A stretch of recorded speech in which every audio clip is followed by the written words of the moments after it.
Бул зордуктоо иши ушул жабырлануучу болгон зордуктоо иш биринчи жолу болгон жок. Мурда да болгон экен. Ооба, 2 жыл. Ушундай зордуктоо иши болгондо эми бечара ошол жабырлануучу өзү айыптоодон баш тартып, ишти кыскартып бергиле деп соттордон талап кылган экен. Жабырлануучу? Жабырлануучу. Мен эч убакта жалтаңдаган эмесмин. Мен ачык айтып коеюн. Мен бул жерде өзүмдү өзүм актап, жактагым келбейт. Биз тескерисинче күрөшүп жатабыз. Өзүбүздүн ичибиздеги судьялар менен, өзүбүздүн ичибиздеги коррупция менен күрөшүп атабыз. Алардын алдында жалдырап, чочулагандай, же болбосо чөгөлөгөндөй мен андай адам эмесмин менчи. Тескерисинче биз күрөшүп жатабыз ошондойлор мененчи. Ошондой ыплас соттор менен, кылмышкер соттор менен күрөшүп жатабыз. Дагы бир жолу айтып коеюн, бир карын майды бир кумалак чиритет дейт. Кыргыздын макалы болчу. Ошол соттордун арасында, судьялардын арасында ушундай адамдар бар. Ач көз, тойбогон, кызыл тазылыкка көздүн кызарткан судьяларыбыз дагы эле болсо бар. Ушуну менен түгөнүп калды, бүттү, токтотулат дегенде мен ошондой эле болсо жакшы болот эле, бирок дагы эле болсо бар, аларды токтотушубуз керек. Бул бүгүнкү же кечээкү иш эмес, бул мурдатан келет аткан, 30 жылдан бери келет аткан. Ачык эле айтып коеюн, бошомачылык эмес, биздин мамлекет башчыбыз тарабынан бизге кысым көрсөтүлгөн жок. Чоң иш аракеттер болуп атат. Мисалы мына соттор ушу көз каранды болбосун, соттор адилеттүү, акыйкаттуу чечим кабыл алсын, элдин ишенимин артылсын деп, соттордун эмгек маянасын пара албасын деп, эмгек маяналарын, айлыктарын көбөйтүп берип атпайбы? Мамлекет башчыбыз Садыр Нуркожоев ошондо да коомчулук айткан, ой, буларга бербеш керек деп. Ана эмне бербесте паралай берсин анда эместечи. Бериш керек, соттордун эмгек маянасын көбөйтүш керек дагы, ал эми жоопкерчилигин андан да көбүрөөк жогорулатыш керек. Жоопкерчилигин катуулатышыбыз керек. Мына катуу мындан артык кандай болот? Эркиндигинен ажырап атышат. Урматтуу Москва шаарындагы мекендештер, Умбем клиникасы төмөнкү кызматтарды сунуштайбыз. Педиатр, гинекология, стоматология, неврология, хирургия, кардиология, лор, УЗИ жана башка. Андан тышкары массаж жана бардык лабораториялык анализдер. Толук маалымат +7 925 103 22 77. Биздин дарек Москва шаары, метро Нахимовский проспект, Сивашская 7, корпус 2. Сиздин ден соолугуңуз биздин камкордук. Сөзүм башында эле бул суроону бербесем болбойт. Жакында эле бул коомдук резонанс жараткан аябай чоң окуя болду. Жана соттун пробациялык көзөмөл алдында эркиндикке кой берилип, кайрадан кылмыш ишин жасап, жана баштагы аялын кулак мурдун кесип, мындай жөкөлүк менен ушундай бир окуя болду. Бул кылмыш иштин алкагында сотторго да аябай көп сын пикирлер айтылгандай болду да. Бул боюнча эмне комментарий бере аласыз? Кандай чечимдер кабыл алынды? Рахмат. Албетте бул суроого жооп бериш өтө оор, мен үчүн өтө жагымсыз болуп жатат. Бирок ушу сын пикирден баштасам дедим эле. Мен ушу башынан айтып келем, сын пикирди туура кабыл алып, ошондон бир жыйынтык чыгаруу бул эң негизги максаттарыбыздын бири. Биз сын пикирлер эгерде негиздүү болсо, чындык болсо, биз андан качып кутула албайбыз. Сын пикирди албетте кабыл алуу, көтөрүү, ага баа берүү оңой эмес. Мына кечээкү ошол жабырлануучунун кулак мурду кесилип, оор залал алып денесинен азыркы учурда ушул ооруканада жаткандыгы бул өтө кейиштүү көрүнүштөрдүн бири. Ошону менен бирге эле ошол ишти караган соттордун чечими дагы мен үчүн өтө оор болуп жатат. Мен үчүн эле эмес, бүтүндөй Кыргыз Республикасында сот түтүм үчүн да бул өтө оор, жагымсыз иштердин бири болуп саналат. Эми бул ишке кыскача так жооп бере турган болсом, бул зордуктоо иши, ушул жабырлануучу болгон зордуктоо иш биринчи жолу болгон жок, мурда да болгон экен. Ооба, 2 жыл. Ушундай зордуктоо иши болгондо эми бечара ошол жабырлануучу өзү айыптоодон баш тартып, ишти кыскартып бергиле деп соттордон талап кылган экен. Жабырлануучу? Жабырлануучу. Эми ал жөнүндө мына кечээ фейктерден жана башка интернеттен чыгып атышпайбы? Мына ошондо өзү биринчисинде баш тарткан экен. Ошо баш тартканды боюнча ишти соттор ошол эле сокулуктан кыскартышыптыр. Эске алып, Эске алып, эми бул жазык процессуалдык мыйзамында көрсөтүлгөн жабырлануучунун укугу. Ал эми соттор тарабынан кабыл алып аткан чечим болсо алардын милдети. Алар милдеттүү түрдө муну ишти кыскартыш керек болот. Ал эми көзөмөлдүк кылып жаткан прокурорлордун иш аракеттерине алар өздөрү жооп беришет. Ошондо кыскарган экен. Ушул зордуктоо, экинчи зордуктоого чейин. Ал эми экинчи зордуктоо иши болгондо албетте соттор судья тарабынан пробация жана эркинен ажыратылбаган жаза белгиленген экен, шарттуу түрдө.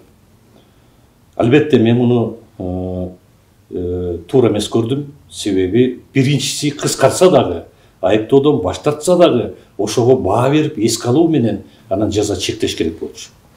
Бул эмнегедир ошого карабастан туруп пробацияны колдонгон экен.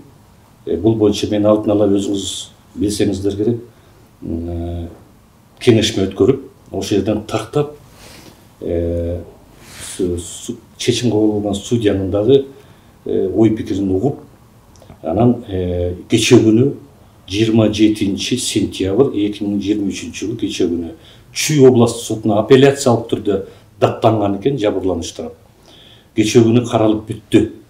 Ошондо каралып, ошол жанагы пробация деген чечимин бузду, алып салды дагы 8 жылга эркинен ажыратуу жазасы белгиленди. Бул бир эле кылмыш боюнча. Зордуктоо. Бир эле кылмыш иши боюнча. Ал эми жана жабырлануучу муну айтып келатканым ушундай болуп атат. Мына коомчулук билип алган жакшы болот да ошон үчүн. Ушул зордуктоо боюнча апелляциялык даттануусу боюнча кечээ күнү каралып бүтүп, ага 8 жыл эркинен жаза чектөөсү калды. Ал эми пробациясы алынып салынды. Ал эми ушу коомчулук туура түшүнүш керек. Экинчи жана кулак мурдун кескилеп, денесине оор залал келтиргендиги боюнча азыркы учурда тергөө иштери жүрүп жатат. Азыркы учурда да камакта ал киши. Ал соттолуучу, айыпкер камакта. Анан эми бул бүгүн ушул кечээ күнү ошол соттун чечими чыккандан кийин, област соттун чечими чыккандан кийин, бүгүн биз соттор кеңешине сунуш жөнөтүп атабыз. Тез аранын ичинде чара көрүп, бул соттун ишмердүүлүгүнө баа берилип, чечим кабыл алынат депчи. Так айтканда жумушунан кетиш керек болчу. Бизге биздин сот тутумуна мындай соттор жараксыз болуп саналат. Коомчулук да муну жактырбайт, мамлекетибиз жактырбайт. Ошон үчүн ушундай катуу чараларды көрүлүп жатат. Ал эми сын пикир боюнча дагы бир жолу кайталап коеюн. Албетте негиздүү сын пикирлер айтса биз аны кабыл алышыбыз керек, андан качпашыбыз керек. Мисал үчүн бул эле жумуш эмес, азыркы айтып аткан мисалдын тегерегинде дейин десек, башка да жумуштар бар. Ошол кандайдыр бир сот чечиминде соттордун жаңылыштыгы бул жанагы кесипкөйлүктүн жетишпегендиги же эмне себептен деп ойлойсуздар? Бул жөнүндө талдап көрдүңүздөрбү? Бул боюнча мен ачык айтып коеюн. Бул өтө негиздүү суроолордун бири болуп саналат. Бул жерде соттордун да күнөөсү бар, бирок мен ачык айтып коюшум керек, мыйзамдын да күнөөсү бар. Себеби ошол мыйзам жазык кодексинде ушинтип кылмыш кылган, зордуктоо кылмыш кылган иштер боюнча пробация колдонгонго ачык жол берип койгон. Мыйзам жол берип. Мыйзам жол берип койгон. Ошон үчүн мен мына жерде коомчулуктун алдында туруп айтат элем. Биздин парламентте муну эске алыш керек. Парламентте эске алып туруп, ушундай иштер болуп атса, жаштарга, жаш балдарга, аялдарга карата болуп аткан, же болбосо жана башка кылмыш иштер бар. Ушундайларга нааразычылык элден туулуп пайда болуп аткандан кийин мыйзамды өзгөртүш керек. Туура бизге кече жакында мыйзам тарабынан мыйзам кабыл алынып, ал боюнча бизге жанагы демилге берилген. Мыйзамдарга өзгөртүү толуктоо киргизилген сотторго. Бирок да бир нерсени ачык айтып коюшум керек. Муну юристтер абдан жакшы билишет, карапайым элдер да түшүнүп коюш керек. Бирок сотторго оордотуучу жагдай менен мыйзам кабыл алып бергиле деп биз айта албайбыз. Биз тескерисинче жеңилдетүүчү жагын эске алабыз. Ошон үчүн кумандуулук жагын, туура кумандуулук жагын. Ошон үчүн муну мамлекеттик айыптоочу жана прокурор деп атпайлыкпы, көзөмөлдүк жүргүзүп аткан. Мына ошолор сураныш керек. Мына пробация деген алып салалы бул. Ушул зордуктоо боюнча болбосун, колдонулбасын. Же болбосо парламенттин кыйкырып атышпайбы, айтып атышпайбы? Алар да эске алыш керек дагы. Алар мыйзам чыгаруу бийлиги да. Мына биринчи эске алып, коомдун нааразычылыгын эске алып туруп, ушул тез аранын ичинде өзгөртүш керек. Пробация колдонулбайт, зордуктоо иштерине, зомбулук иштерине колдонулбайт деп ошентип мыйзам кабыл алып бериш керек. А биз соттор болсо ошо мыйзамдын чегинде иштешибиз керек. Анан жанагынтип пробацияны ачык коюп берип койсо, колдонсоңор болот деп койсо, сотторго кудай берип атат да. Биз ошонун бардыгын тең эске алып туруп, бирок ошондо дагы соттор юридикалык жактан бардык жагдайларга баа берип, анан оордотушу, жеңилдетүүчү жагдайларына баа берип туруп, анан чечим кабыл алыш керек болчу. Демек бул мыйзамдын мүчүлүштүктөрү деп. Албетте, мыйзамдын. Судьялар, соттор булар ошол мыйзамдын чегинде гана. Мыйзамдын чегинде иш алып барышат, ачык болуп калат, анан жанагындай ыплас иштерге барышат. Мүмкүнчүлүк түзүлөт турбайбы? Мүмкүнчүлүк түзүлүп калат. Кечээ мамлекеттик коопсуздук кызматынын маалымат бөлүмү бир маалымат таратты. Бишкек шаардык коллегиялык сотунун 2 судьясы коррупциялык схема менен пара алып жаткан жеринен кармалды деген. Бул чындыгында чоң сигнал. Себеби биз билебиз, албетте бардык жерде коррупциялык схема жок эмес, бар, бирок сотто эмес деп ойлочубуз да. Бул кечээкү болгон судьялардын арасындагы кылмыш аракет бул кайрадан дагы жолу айткым келет, өтө өкүнүчтүү болду. Себеби өкүнүчтүү деген себеби мен 26 августта эле, ушул жылдын 26 августунда кайталап кайрадан экинчи жолу деп коеюнчу, сотторго мен эскертүү бергем.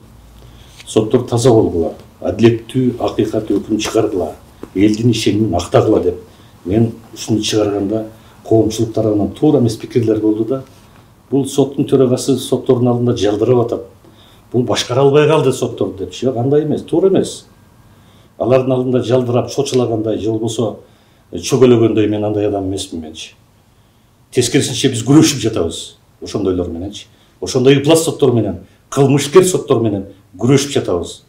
Кечээкү Бишкек шаардык сотунда болгон окуя туура бул факт, кармалды. Муну билчүбүз, эскерткенбиз. Ошого карабастан туруп, мына соттордун арасынан кармалышты, далилдери жетиштүү болсо керек. Биз тергөө иштерине, ыкчам кызматкерлердин ишине кийлигишпейбиз. Тескерисинче биз колдойбуз. Ошо колдогон үчүн соттор тарабынан чечим кабыл алынып берди. Ошол кармалган аял судьянын дагы бала чакасы, үй бүлөсү бар неме экен, жаш экен, бирок бардыгын эске алып туруп, биз соттор өзүбүз чечим кабыл алып бердик. Ошол эле өзүбүз деген себеби, ошол эле 1-Май райондук сот тарабынан чечим кабыл алынды. Ошол эле соттор кеңеш тарабынан чечим кабыл алынды, макулдук берилди. Ал эми жанагы ушундай схема түзүлүп калды деген бул бүтүндөй сот тутумунун арасындагы схема эмес. Биздин соттордун арасында дагы адилеттүү, мыйзамдын чегинде иштеген соттор жетиштүү, Кудайга шүгүр.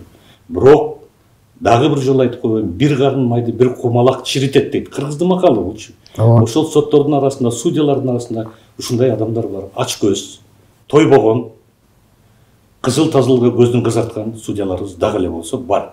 Ушуну менен түгөнүп калды, бүттү, токтотулат дегенде мен ошондой эле болсо жакшы болот эле, бирок дагы эле болсо бар, аларды токтотушубуз керек. Бул бүгүнкү же кечээкү иш эмес, бул мурдатан келе жаткан, 30 жылдан бери келе жаткан ушундай ыплас иштер. Биз ошон үчүн коррупция менен мамлекеттик деңгээлде ушул өзүбүздүн, биз болсо ушул сот системасы болсо, сот тутуму болсо, өзүбүздүн ичибиздеги коррупция менен күрөшүп атабыз. Жанагы мен кайра билдирүү жасап ататында бекеринен эмес. Сот реформасы деп атпайлыкпы бизчи? Туура, мен муну дагы бир жолу кайталап коеюн. Сот реформасы жүрбөй жатат деп. Эмне үчүн жүрбөй жатат? Сот реформасы чоң багыттарда жүрүп жатат.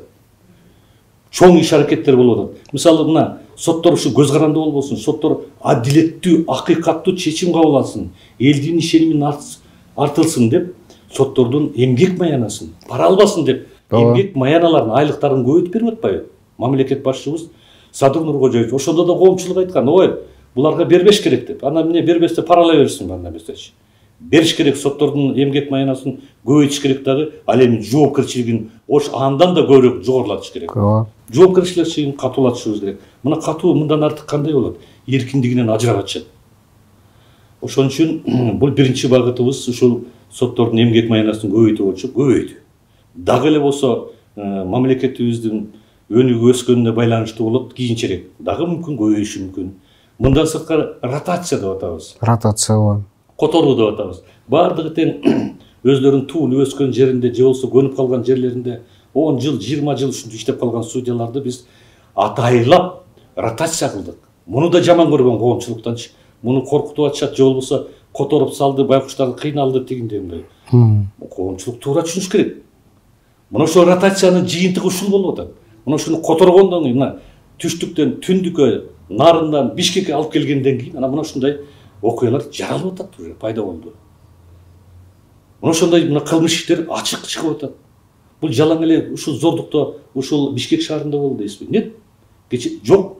Кече жакында мына Ак сууда болду. Ооба, жерлерде болуп келе атат.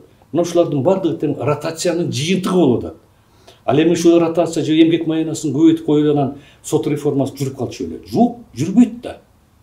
Муну менен алдыга көтөрүлөлү, дагы чыгалы деп мына соттордун иштеринин сапатын өтөлү, соттордун акыйкаттуулугун өтөлү деген багыт көттүк. Эми, конечно, багытты көбөйтө берсе болот, көп тапшырмаларды кое берсе болот.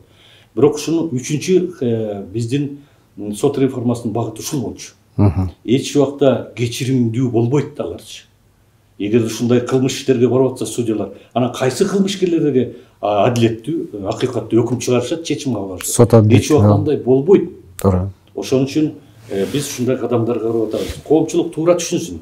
Мен бул жерде өзүмдү өзүм актап, жактагым келбейт. Биз тескерисинче күрөшүп жатабыз. Өзүбүздүн ишибиздеги судьялар менен жана башкалар менен күрөшүп жатабыз, коррупция менен күрөшүп жатабыз. 30 жылдан бери сот системасы коррупцияга батып калышы мүмкүн. Себеби бул жерде жабырлануучу тараптан же мындай кызыктыруучу ошо акча сунушталат, сөзсүз. Бул ар кандай жагдайда. Анан мен дагы бир сөзүңүзгө кошулам, бардык соттор эле бул коррупциялык схемага батып калган дегенден алысмын. Бирок сөзүңүздүн башында айттыңыз, бизде мыйзам кээде көпчүлүк мезгилде мыйзамдар жол берет жана сот адилеттүүлүгүн так акыйкат орнотууга. Соттор жана бир аз жана орусча айтканда недобросовестный судьялар ошону колдонуп анан ушундай жагымсыз иштер жасалып атат деп. Менимче реформаны ушундан башташ керек го дейм. Мыйзамдарды тактоо жана өзгөртүүлөрдү киргизүүнөн. Албетте. Бул негизги курал да судьялар үчүн. Албетте, мыйзамдын чегинде иштешибиз керек. Мыйзамсыз биз кайсы эмненин чегинде иштей алабыз? Только ушул мыйзамдын гана чегинде иштешибиз керек. Ошон үчүн мына мыйзамдарга өзгөртүү, толуктоо киргизүү жөнүндө биринчилерден болуп, ушул мен жогорку соттун төрагасы катары өзүмдүн кесиптештерим менен бирдикте талкууга алып, ушул эле жазык процессуалдык кодексине, жазык кодексине, граждандык кодекстерге, административдик процессуалдык кодексине ошо мыйзамдардын баардыгына тең өзгөртүү, толуктоо киргизиш керек деп биз ушул жогорку кеңештин комитетине, жогорку кеңештин карамагына бергенбиз. Биринчилерден болуп. Анан ушуну бергенде ар кандай талаш тартыш маселелер болуп калды, бул жөнүндө билишет. Укук органдары да билишет, ошол эле көзөмөлдүк кылып аткан прокуратура органдары да билишет. Ошол боюнча кичине талаш тартыш маселелер болуп, мен комитеттен кайра алдым эле ошолордун өтүнүчү менен. Ой, биз муну талкууга алалы, чындыгында талкууга алынган болчу, дагы бир жолу бир жумушчу топ түзүп туруп, кайра да бир жерге карап чыгалы дегенден мен да ошондо бир топ капа болуп туруп макул болгом. Азыркы учурда ушул мыйзамдарга, мына жана эле айтып кеткен мыйзамдарга өзгөртүү, толуктоо киргизүү боюнча президентибиздин администрациясында талкууга алынып, даярдалып да бүтүп, кайрадан ушу сотторго жана башка органдарга, бүтүндөй мамлекеттик органдарга берилди. Аны талкууга алып атышат. Биз да талкууга алдык. Процесс жүрүп аткан турбайбы? Жүрүп атат да. Туура айтасыз, сот реформасы түздөн-түз мыйзамдарга байланыштуу болот. Анан ошон үчүн биз дагы күтүп калдык уже сот реформасынчы. Күтүү эмес, ошону дагы алдыга жылдыралы деп атабыз. Азырда иштеп атабыз. Сот реформасын алдыга жылдырыш үчүн ушу мыйзамдар кабыл алынса, бизде пленум деген бар да. Мына ушул пленумду да алдыга жылдырышыбыз керек. Пленумду да жаңыртышыбыз керек. Биз пленум дегенибиз ушул тажрыйбаларды, соттордун иштерин бүт карап туруп, анан ошол боюнча практикалык жактан колдонгула деп Биз өзүбүздүн чечимдерди кабыл алып беребиз. Кыргыз Республикасынын жогорку сотунун пленуми. Бирок мыйзамыбыз кабыл алынбай атса, мыйзамыбызга өзгөртүү толуктоо киргизбей атса, кайдагы пленум? Биз ошон үчүн токтоп турабыз. Муну коомчулук билип койсун мундагычы. Жалтаңдай турган эчтеке жок. Мен эч убакта жалтаңдаган эмесмин. Мен ачык айтып коеюн. Ошон үчүн сот реформасынын алдыга жүрүш үчүн сиз туура айттыңыз, мыйзам керек. Анан сот реформасынын алдыга жылдырыш үчүн дагы бир жолу кайталайын. Себеби мурда дагы интервьюларымда айтып жүрөм. Сот реформасын жалаң эле соттун төрагасы же болбосо сот системасы жүргүзбөйт. Бул мамлекеттик деңгээлде бүтүндөй мамлекеттик органдар, ошол эле коомчулук колдош керек болот. Ошон үчүн мен жана айтып атканым ошол. Эгерде коомчулук тарабынан айтылган сын пикирлер негиздүү болсо, бизге керек. Кабыл алабыз. Сөзсүз кабыл алабыз. Ошон үчүн мен келгенде эле 1 айдан кийин, 2 айдан кийин мониторинговый группа деп түзгөнбүз дагы. Ошого жанагы граждандык сообщество, эми кыргызчасы кандай болуп калат? Граждандык сообщество жана бизнес обществолорун чакырып, мени өзүмдүн ушул жогорку соттун чоң залында чогултуп келип, жанагы эле айтып аткан укмуштай кыйкырып жүргөн МПО дейбиз, жана мамлекеттик эмес жарандык активисттер. Аябай кыйын деп кыйкырып атышпайбы? Ушулардын баардыгын чакырып келдим менчи. Биринчи ошол граждандык сообществодо баардыгын чакырып, алар угуп атышат бу жердечи.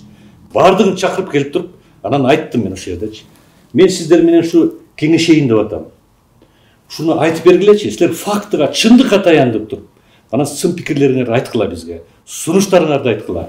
Биз ошол сунуштардын, сын пикирлердин негизинде фактыга таянып айтып берсең, далилдерге таянып айтып берсеңер, ошондон жыйынтык чыгаралы деп биз Сунуштадыңыз. Сунуштадык. Баардыгы чогулуп отурат, баардыгы тең. Эми ошолордун кээ бирөө ошол убакта түрмөдө эмес болчу, азыр түрмөгө жатып кайра чыгып да келишти. Мына угуп койсун ушунун баарын теңчи. Эмне дейсиз? Эми ошондо айтып атам да, сотторго сын пикирлерин кайсылар деп атам да. Эмне сунуш бересиңер? Ушул сотторду оңдойлу. Сот системасын оңдойлу. Эмне деген сунуштарды бересиңер десек, ой, баардыгы тең сунуштарын бере алышпайт. Артынан жүгүртүп койдум ананчы. Куу ал артынан. Айт депчи. Айт деп. Десем ошондо бир эле жана Чолпон Идиновнаданга гана ушундай бир негиздүү сунуштар келген экен. Ошолордун баардыгын биз эксперттерге берип, анан ушул сын пикирлер, сунуштар туура экен десек, алар кээ бирин туура деди, кээ бирин туура эмес дешти. Мына ошол сын пикирлерди мен азыркы учурда сотторго бердим. Эми булардын баарын аралаштырып койсок, кайым айтышып отура бермек да. Эми берип атам, мындай сунуштар, сын пикирлер айтып, эмне деген экен ушул десем, биздин соттор дагы туура айтышты, туура деди булчу. Кээ бир жерлерин айтты, туура бул негизсиз экен деди. Көбүнчө негиздүү деп айтышты. Колдодук да бизчи. Биз эми ошолордун негизинде мыйзамдарга өзгөртүү толуктоо киргизип анан бердик да. Туура. Кол кошуруп отурган жокпуз. Менимче бул эң туура формат болуш керек. Анан эми бизнес сообществолордон да келди. Алардан өтө көп эмес, а билем гражданский сообществонун болгону Жакуповадан келди. Ачык айтып коюш керек. Мына ушуларды биз карап иштеп атабыз. Мына дагы деле болсо чакырып атам ушуларды. Мониторинговый группада өзгөр түзгөнсүздөр. Чогуу түздүк эле менин ушул сунушум менен. Келгиле катышкыла деп атабыз. Сунушуңарды бергиле деп, Албетте. Сот түзүмүнүн ишмердүүлүгүндө бул соттун көз карандысыздыгы, сотко басым жасоо мүмкүн эместиги. Бул жаатта айрыкча саясий өңүттө иштер каралганда көбүрөөк коомчулуктан сын пикирлер айтылып баштайт. Сөз эмне жөнүндө болуп атканын жакшы билет болушуңуз керек. Кемпир абад боюнча же болбосо жана Мадумаров боюнча кандайдыр бир сот иштери каралса, коомчулук сөзсүз бул кандайдыр бир жеке адамдардын чечими менен сот чечим чыгарат деген ушундай бир ой бар да. Бул боюнча негизги эле соттордун көз карандысыздыгы жөнүндө эмне айта аласыз? Толугу менен соттор көз карандысыз болуп калды дегенден алыспын, бирок мурункуга караганда азыркы, мына кошоматчылык эмес болчу. Азыркы бийлик тушунда көз карандысызга жетип атабыз кандайдыр бир деңгээлде. Албетте биздин мамлекет башчыбыз да айтып атат, көзүн карабагыла, тигинин мунун көзүн карабагыла депчи. Ошондой кысым көрсөтүү азыр ачык эле айтып коеюн, кошоматчылык эмес. Биздин мамлекет башчыбыз тарабынан бизге кысым көрсөтүлгөн жок. Ал эми башка органдар тарабынан аны кысым дегенде болбой калат. Ушул иштер боюнча жардам берсеңер деп кайрылган убактар болот бизгечи. Бирок биз ага укпай жатабыз. Баягыдай болгон жок азырчы, угулбайт. Анан эми кысым десе ушул мамлекет башчыларынан, мамлекеттик органдар тарабынан эле кысым көрсөтүлөт деген да туура эмес. Кысым кээде ошол коомчулук дейбизби, же болбосо азыраак топ элдин тарабынан да кысым көрсөтүлөт. Туура, коомчулук тарабынан. Бул кантип болсун? Ошон үчүн мен айтат элем, ошол азыраак топ адамдар тарабынан да кысым көрсөтүлүп атат. Коркутуу, үркүтүү болуп атат. Ачык эле айтып атышпайбы? Өлтүрөбүз, жоготобуз. Каргап иштегендер болуп атат. Бул эмне кысым эмеспи? Кысым бул дагычы. Мына ошо батыш мамлекеттерин айтып атат. Ошол мамлекеттик эмес уюмдар көрсүнчү, барып тиги Америкага же болбосо тиги дагы бир батыш мамлекетине барып туруп, соттун алдына барып кыйкырсынчы. Алып барып камап салат алардычы. Соттордун алдына барып алып кыйкырып көрсүн. Мына кече күнкү Кемпирабад боюнча, иштер боюнча менин маалымат бар. Коомчулукка да айтып коеюн. Аяр кышкырып, тепкилеп, сөгүнүп, ким уруксат берген? Туура, алар айыпкерлер. Азырынча биз алардын иштерин карап атабыз. Ошолорго баа берели деп атабыз. Эмне деген далилдер экен деп. Анан ошону билип көрүп туруп анан кыйкырып өкүргөндө алар ким эле? Демек, бул басым деп. Мыйзамды өздөрү бузуп атышат, кысым көрсөтүп атышат. Ошон үчүн баардыгын тең сот залынан чыгарып, мына азыр сот ишти карап атат. Бул дагы мыйзам тарабынан берилген талап. Туура. Анан эми ошону туура эмес түшүнүшөт элдерчи. Ой, ким соттун алдына барат? Сот Кыргыз Республикасынын атынан өкүм чечим кабыл алат. Азыр кээ бир жанагы адвокатмын, мен юристмин, же болбосо мен башка адаммын дегендер башкача түшүнүп аткан болуш керек. Мен аларды абдан жакшы билем. Абдан жакшы билем. Мыйзамды бузуп аткан ошолор болуп атат кээ бирлер. Ошон үчүн сотко барганда мыйзамдын талаптарын сактап, тынч отуруш керек. Сөгүнүп, же болбосо сөгүнбөсө кыйкырып, өкүрүп, тепкилеп, ызы-чуу кылган ким аларга уруксат берди эле? Сот процессине тоскоол болбош керек. Тоскоол болбош керек да. А соттор болсо ошонун баарын алат да Кыргыз Республикасынын атынан өкүм чечим кабыл алышат. Анан бирок ошол алынган өкүмдүн мыйзамдуулугу андан кийинки этаптарда каралат. Анан эми бул коомчулук дагы, эл дагы, ошол эле мамлекеттик эмес уюмдар дагы эстерине келиш керек. Соттордун чечимин дагы сыйлаганды, урматтаганды, баа бергенди үйрөнүш керек. А то бизде карапайым адамдар тарабынан кээде эми алар да түшүнсө болот. Юридикалык жактан билими алсыз. Анан биздин адвокаттардын баары эле илимдүү, тажрыйбалуу дейсизби? Жок. Ошолордун арасынан кетет, бурмалап, кичинекей бир майда чүйдө тыйын тыпырга, мүлккө кызыгып, бир туура эмес иштерди, туура эмес кеңешмелерди беришет. Анан алардын байкуштары эмне дейишет анан? Ой, туура эмес депчи. Мына бизде жогорку сотко чейин күчүнө калган чечим өкүмдөр бар.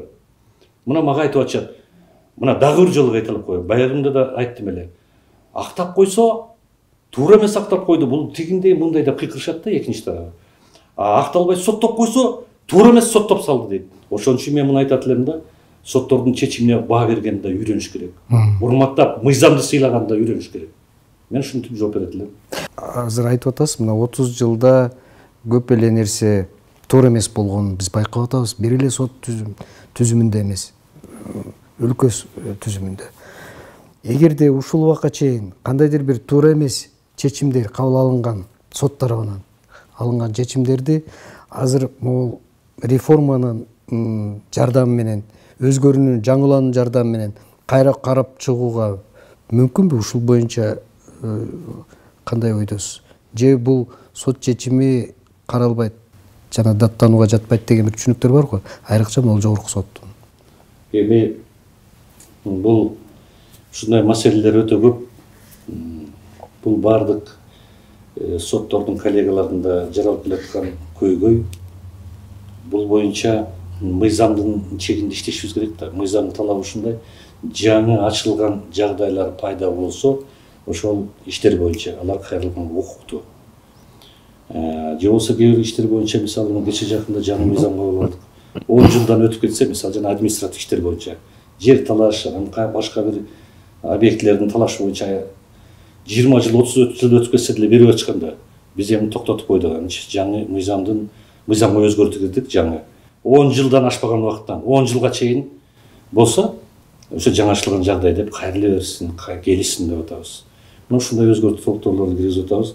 А так мындай жаңашылган жагдайлар болсо кайрылса болот.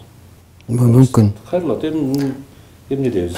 Жаңашылган жагдай кече күнү пайда болсо. Бирок ал убакыт менен чектелген турбайбы? Эми бир жумушту жанагындай орусча айтканда бесконечно карай бергенге дагы. Эми анда чектешибиз керек да. Чектелүү болуш керек. Эми сизге чоң рахмат айтабыз.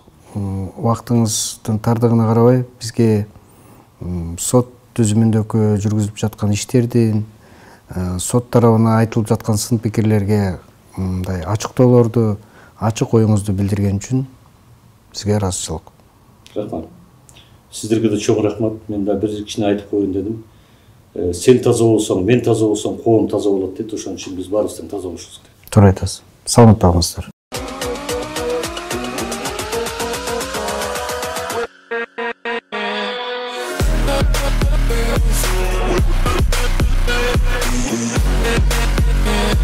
We'll be right back.